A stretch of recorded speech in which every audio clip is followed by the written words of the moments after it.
So, you're trying to learn a new language but don't know how to start. That's why today I'm going to share 5 tips how to learn a language effectively. And first, I noticed a lot of people make reading their gravest enemy, and I'm not necessarily talking about books. But I'll tell you what you should definitely try out if you want to learn new words and use them as part of your active vocabulary so they stick in your mind for a long while. Say we Google how to learn driving or how to be happy or anything else you like. Just make sure it's not too dated. So first, you go through it and take notes of the words, not ripping them out of the context. Remember, context is your key.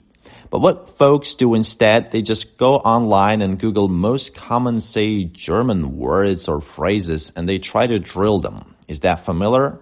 Drilling like every day, hundreds of times until you quit. Just like in good old days at school. And as far as I know, most of the world's school education systems simply cannot provide any effective ways to reach at least conversational fluency in any foreign language out there. Because even if you learn the word get, for example, it has like dozens of meanings and functions depending on what you're talking about. Like, I got it from my friend, or I got tired. I get it, meaning I understand it, or let's get going, get in the car, etc. So it's the same word, but it changes its meaning depending on the context. And that's why simply memorizing vocabulary doesn't really make sense and confuses you. And this is what it looks like on my phone. Here I got my notes with vocabulary, pronunciation, word of the day, which I practice in different cases and tenses the whole day. And next day I start with a new word and so on and so forth. Okay, so second thing you can do is try to read and listen at the same time and then only listen without the text. Make it a little bit more challenging. But don't just read some random text. Take your time to copy it to Word and change the font, size, and color to the ones that you like, and it will work wonders. This can be especially true for languages like French or English, since their writing system isn't as straightforward as, say, Spanish. Therefore, it's easier to read in these languages when the letters are a little bit larger. Also, try to break it down to smaller chunks as paragraphs, because we usually get visually scared of larger texts. So let's have a look at this text here. And on your right, you can see the way I prefer to see it. Honestly, I don't know how exactly it works, but it doesn't really matter because it works. As an example of a good text, you can Google a script of your favorite movie. For instance, The Shawshank Redemption.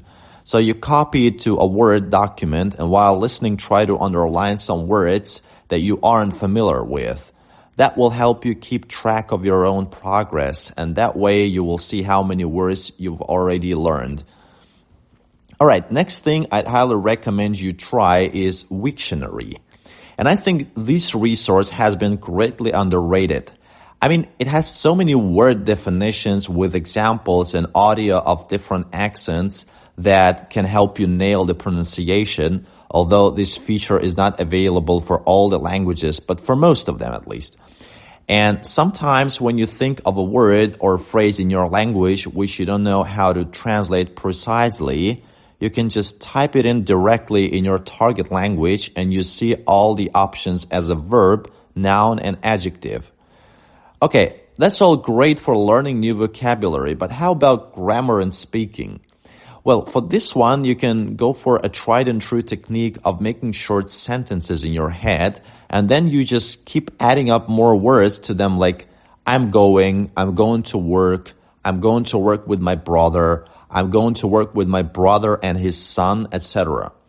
And then try to think in different tenses and you will have questions like, how do I say this? How do I use this tense? And then you can write it all down in your notes and ask native speakers next time you get a chance to practice with them.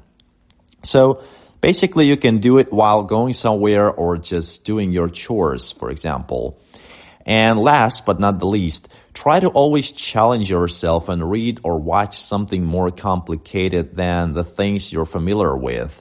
Say, if you like reading about literature, then try to read something about food, animals, or news for that matter.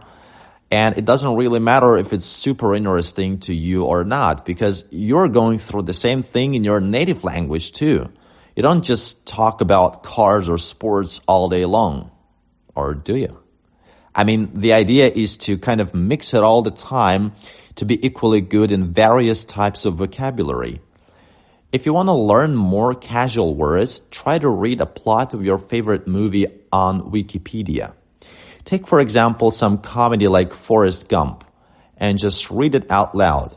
So the main idea is that it's fun, simple, and it's more likely something you're very familiar with, especially being a big fan of that particular movie or series.